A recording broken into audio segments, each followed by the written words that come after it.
The following is a special presentation of Tony Kurre Radio.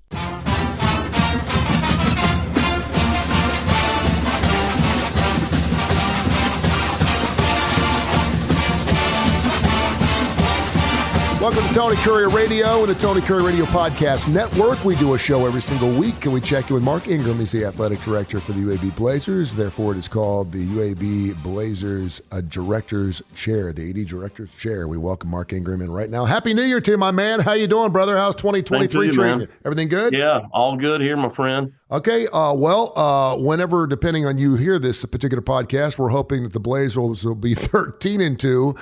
A huge contest against FAU, who's 12-1, having a stellar season. They came on the road, so hopefully by the time you hear this, they'll watch another win there. And of course, congratulations to Jordan Walker, who I got a chance to go down and check out the UTEP game.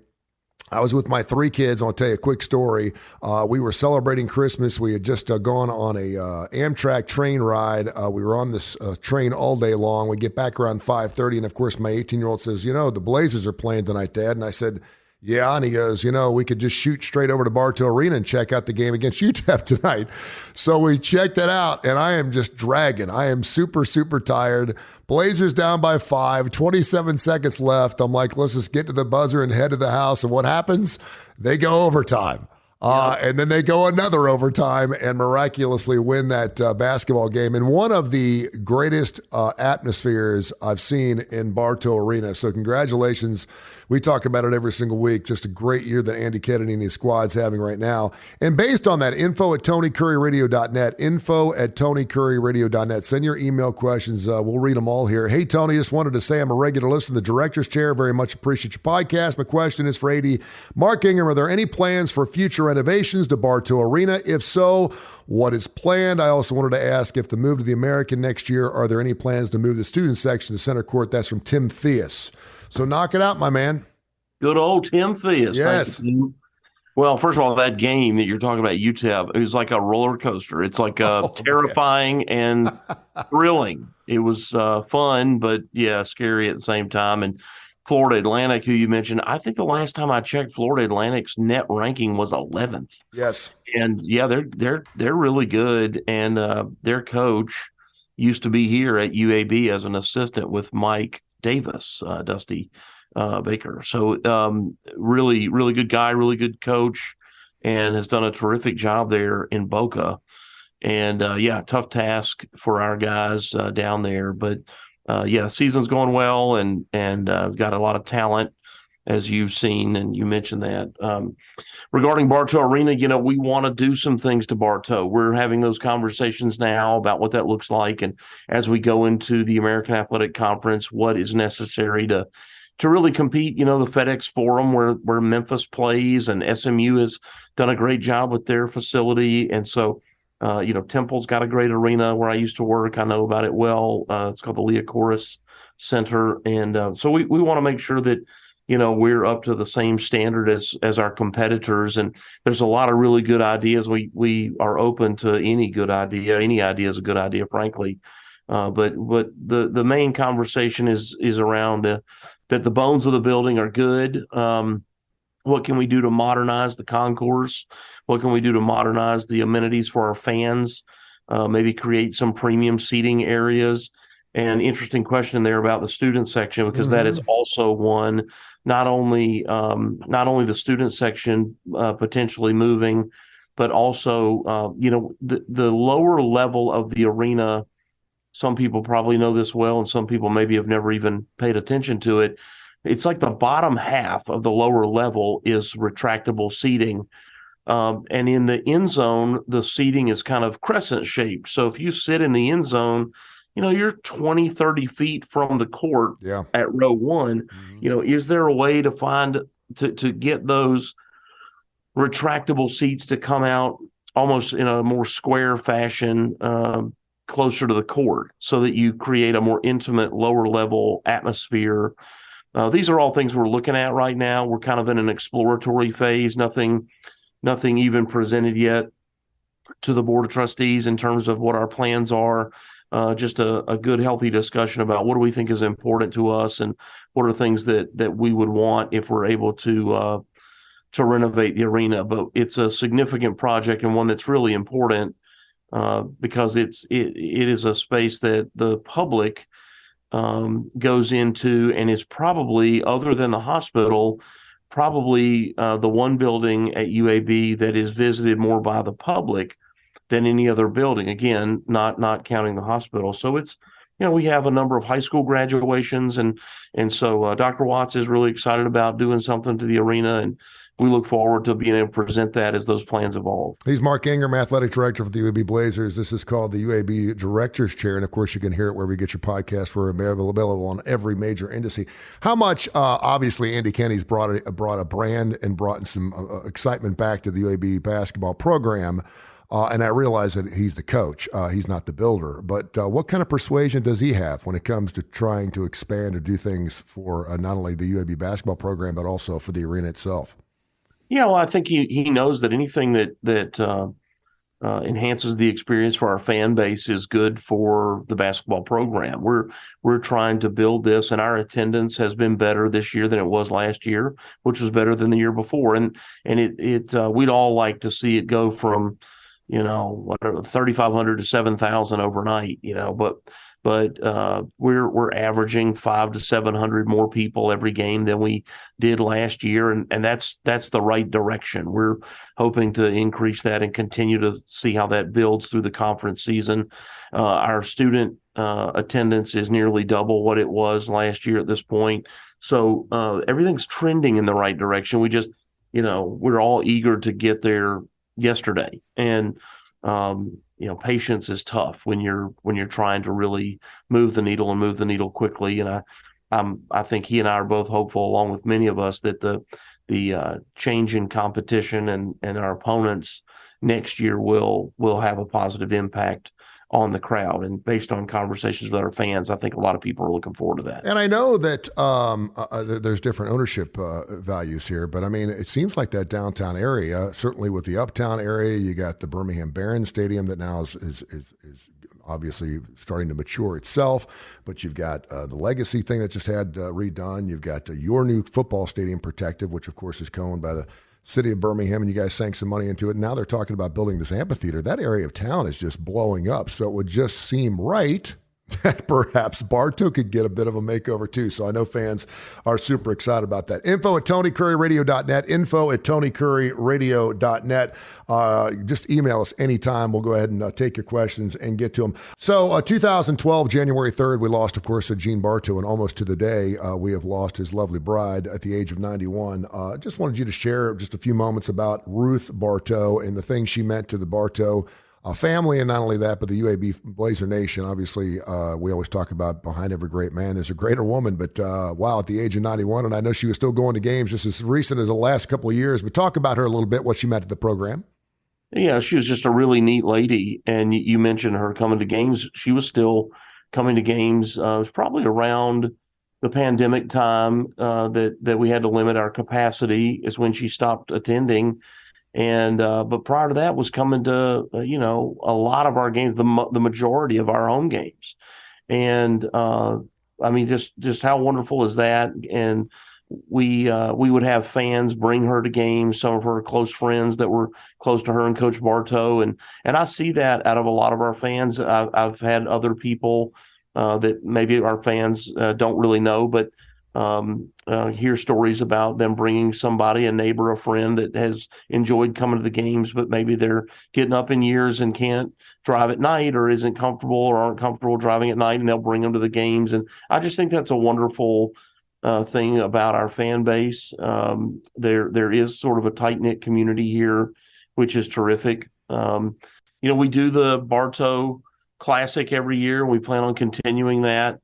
Most people don't know that that Mrs. Bartow would make a personal contribution to that every single year, and those funds go to the Gene Bartow Fund for Cancer Research over at the O'Neill Comprehensive Cancer Center here at UAB. And she is not a person looking for fanfare. She never asked for a check presentation. We do it though because we know it's something that our fans really enjoy and appreciate, and and it's part of who we are. So she's certainly somebody that's going to be missed, but a really neat lady, and we're going to find ways to continue recognizing and honoring her for the remainder of the year. Amen, brother. UAB director's chair. This is the UAB athletic director, Mark Ingram. We join him every single week here on TKR and Tony Curre Radio. And thanks to the 100,000 people who have already downloaded the app. And of course, we're also talking about a wonderful podcast network. We can listen to all the previous shows.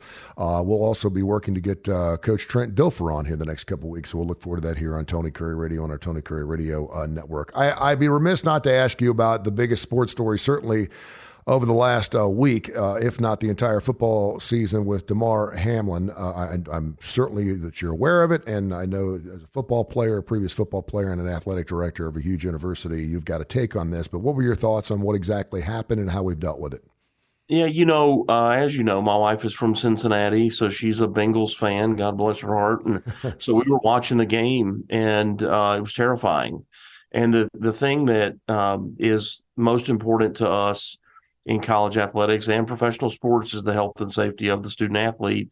It may not always seem that way. People can, criticize for all sorts of things, as they often do, but that really is our number one objective, is to make sure that everybody's able to compete safely. And so it was terrifying to see. And I know that Anthony McFarland made a comment that I thought was right, which is you see players get injured, and they might even have to be carted off for a leg injury or, heaven forbid, a spinal injury, which does happen from time to time. Not often, but it does happen. But you're not concerned about someone losing their life. And when you're watching someone receive chest compressions and CPR for several minutes, that really changes the perspective of the situation. And I thought that the NFL reacted quickly, and between them and the Players Association postponing the game, and I think that was absolutely the right thing. And someone at some point I think they did ask, why is it taking so long? Well, it really wasn't that long. No. And there's a lot of people that are talking. The coaches take their teams into the dressing room. They have a conversation that lasts an indefinite amount of time that needs to happen for as long as they want that conversation to happen. Mm-hmm. And you have the owner who's in contact with the league office, but the owner's got to get down to the locker room to see where's everybody's head at, where are the emotions of the team, what's everybody want to do, what does the coach think is the right thing. You're having these conversations with a lot of different people back and forth. And then there's the Players Association. I thought that everything went as well as it could. I couldn't stop but think about the medical professionals on the field and what they must be going through. That is a traumatic experience for them as well. That's not something that, when you go to school and decide you want to be an athletic trainer, and one day you get a job working for the Buffalo Bills or the Cincinnati Bengals or whoever, this is like a dream job. But you're mostly dealing with athletic, the more common athletic related injuries and your, knee issues and shoulder issues and those kind of things. And you don't expect to have to do something like those trainers and those doctors were doing the other night, Monday night. And hats off to them, because they seem to, from my living room, seem to be right on top of it and managing that in an unexpected moment as best they could. And so I think about them as well when you think about all the players and the family of the Hamlin family and all his closest friends and the anguish that this is causing. But thanks to that medical professional, the group of medical professionals there to do everything they could to put him in the best position to stay safe and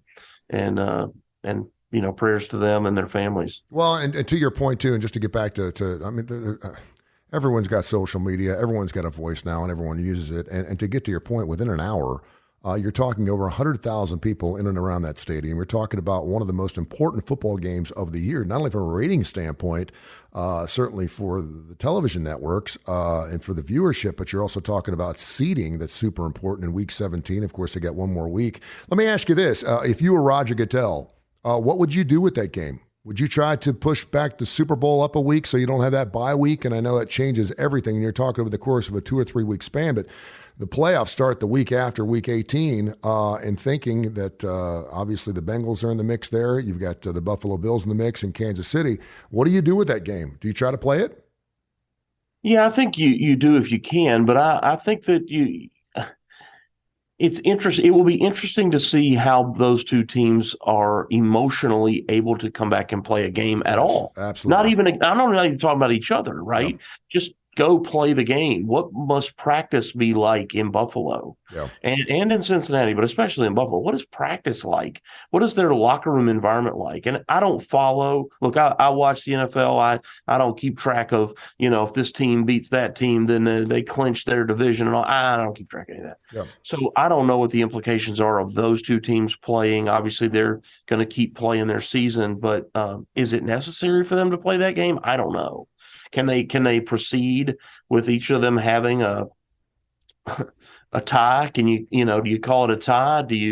Can you continue, just they have one less game? Is that possible? I don't know enough about all their procedures there, but again, my assumption is that the commissioner's first thought will be, okay, well, where are the teams at on their feelings around this game? Because I would think those two teams playing each other again would just really be hard. I think it'd be really hard. No, and to remember too, I mean that crazy play with Tua Tagovailoa where his hands were clenched in his face, that happened in the same field. I mean, it's just like people are saying, "Don't welcome me to the jungle." There's some bad karma going on up there. And it's not the chili. It's not the chili.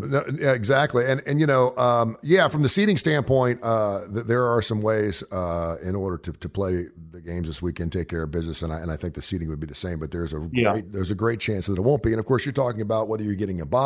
You're talking about whether you're getting a home game, and obviously that will be decided. But I think the National Football League is holding off, saying, let's play this last week. Let's figure it out. Nothing's going to change. They ain't playing now because they're playing in 3 or 4 more days, so it's not going to happen. So, hey, Mark, great stuff, man. Greatly appreciate your time. Thank you so much. We'll catch up next week, and we'll see what's going on in the world of the UAB Blazer Nation, okay? Yeah, that sounds great, man. Listen, we've got a lot of great games here in front of us in Bartow Arena. We need everybody coming out. Our women's team had a tough week last week, a couple close games, but they play again tonight here in Bartow and again on Saturday. And our men's team is back at home on January 11th against Western Kentucky, who is always tough. So please, show up and bring your friends. Hey, and I want to mention this real quick. I've been going to UAB Blazers games for 20 years. And I worked with an Auburn guy and an Alabama guy, and I kind of took them under my wing and I adopted them and I fell in love with them. And I am noticing, I used to go to UAB football games at Legion Field, and I used to go to the basketball games, and there was always that contingency of UAB Blazer fans that were going to be at every event you had, and that's great. I love those, and I still see those people. But now when I go down to Bartow Arena or Protective Life and I see all these new faces that are experiencing UAB athletics for the first time, it's really exciting. It really is. I don't know half the people sitting around me, and I'm loving it because I know it's their first time going to games, and it's super cool. So congratulations on rebuilding and certainly building a brand new culture for UAB athletics. That's great. Yeah, I appreciate it, man. We've tried to take the approach of it doesn't matter what school might be your first love. If you live here, you can love us too. Yeah. And it was sort of welcoming everybody in, that mindset of it's okay, come on in, the water's fine. We are taking that approach, and we want everybody here, and it's so convenient to be able to get to a game here and get home, especially in the middle of the week with basketball. But even with football, you can make it an all-day experience, but you don't have to. Yeah. And still see some great college football or college basketball. And we got a terrific baseball team this spring and a new softball coach who I'm excited to see, and AJ Doherty too. So it's just so easy and convenient to come to games here. That's what we encourage people to think about. If they love college sports, come here to UAB and see it. Great stuff. Thank you, brother. We'll talk next week. All right, Tony. See you, man. This has been a special presentation of Tony Kurre Radio.